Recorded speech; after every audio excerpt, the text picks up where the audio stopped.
The evening was like any other, the living room lamp casting a warm glow over the photos on the wall. But as I looked at them, I felt a pang of sadness. My name is Ava, and just a week ago, I thought I had my life together.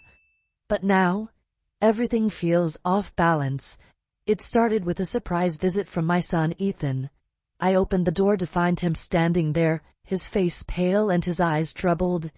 "Hey, Mom," he said softly. "Can I come in?" I stepped aside, feeling a surge of concern. Ethan is 25 and he's always been strong and independent, but now he looked vulnerable. We sat in the kitchen, the fridge humming in the background. I made us some tea, but Ethan just stared at his cup. "What's going on, sweetie?" I asked, trying to break the silence. Ethan looked up at me, his eyes filled with a mix of emotions. "I've been thinking about Dad," he said quietly. The mention of Michael's name was like a punch to the gut. I hadn't heard it spoken aloud in years, and it brought back a flood of memories I'd tried to forget. "What about him?" I asked carefully. Ethan hesitated, then said, "Do you ever regret staying, Mom? Staying with him for as long as you did?" His question caught me off guard. Regret was a word I'd avoided for so long, afraid that admitting it would undo everything I'd worked to hold together. But now, faced with Ethan's sincere gaze, I felt compelled to answer honestly. "I don't regret giving you a family," I said slowly. "But I do regret the years I spent convincing myself that things would get better when they never did." Ethan nodded, his expression pained. "I always thought it was my fault," he admitted. "That if I'd been a better son, maybe he would have stayed." "No," I said firmly, reaching across the table to grasp his hand. "Michael's choices were his own. You were just a child, Ethan. None of this was ever your fault." We sat in silence for a while, the weight of the past settling around us like a heavy blanket. Finally, Ethan broke the quiet. "I've been having dreams about him," he said, "about the day he left." My heart ached. That day was etched in my memory like a scar. Michael's hasty explanation, his refusal to meet my eyes, and the way Ethan had clung to my leg, crying, as his father walked out the door. "What do you dream about?" I asked softly. Ethan's eyes dropped and his voice barely rose above a whisper. "In my dreams, he's sometimes angry, sometimes just gone. But no matter what, I always feel like it's my fault." I fought back tears, my voice shaking. "Ethan, you were never to blame. Your father's choices were his own, and they had nothing to do with you." That night I couldn't sleep. I paced the living room, the moonlight casting shadows on the floor. My mind replayed our conversation and I realized I'd been wrong to shield Ethan from the pain of his father's abandonment.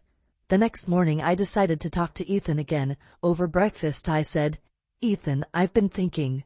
We've been avoiding the truth for too long. It's time we faced what really happened." Ethan looked up, his expression cautious. "What do you mean?" "I mean, we need to talk about your father leaving," I said, "about how it affected us both." Ethan nodded slowly. "Okay. Where do we start?" We spent the day talking, sharing memories and emotions. It was a difficult but necessary conversation. As the sun set, a sense of unease settled over us. Ethan's gaze lingered on me, and I sensed he was holding something back. Finally he spoke up, his voice barely audible. "Mom, there's something else I need to tell you." My heart skipped a beat. "What is it?" Ethan looked away, his jaw clenched. "I've met someone," he said. I felt a wave of relief, but it was short-lived. Ethan's tone hinted at a more complicated story. "Who is it?" I asked gently. Ethan hesitated before answering. "Her name is Emily, and she's a co-worker, but there's a problem. She's married." I felt like I'd been punched in the gut. I stared at Ethan, struggling to process his words. "Ethan, no," I said firmly. "You can't get involved in something like this. You know how much pain it can cause." Ethan's voice cracked as he replied, "I know, Mom. But it's not that simple. Emily's unhappy and I care about her." I shook my head, tears welling up in my eyes.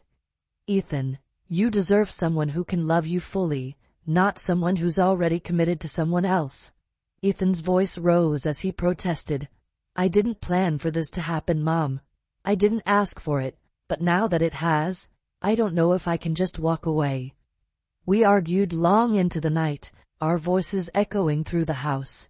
I begged Ethan to reconsider, to think about the consequences, but he was resolute, and I could see that his heart was already entwined. In the days that followed, our relationship became increasingly strained. We barely spoke, and when we did, the tension was palpable. I felt like I was losing Ethan, and the thought terrified me. One evening, as I sat alone in the living room, feeling overwhelmed, Ethan walked in. He sat down across from me, his face somber. Mom, he said softly. I ended it. A wave of relief washed over me, but it was tempered by the sadness in his eyes.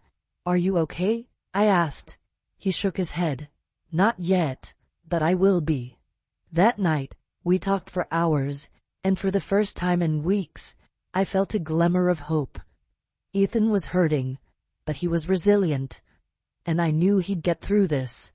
As I watched him sleep on the couch, his face peaceful for the first time in days, I realized how much he'd grown. He was no longer a boy. He was a man navigating life's complexities.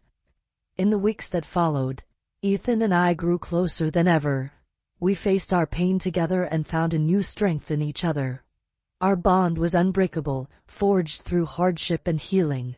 The scars of the past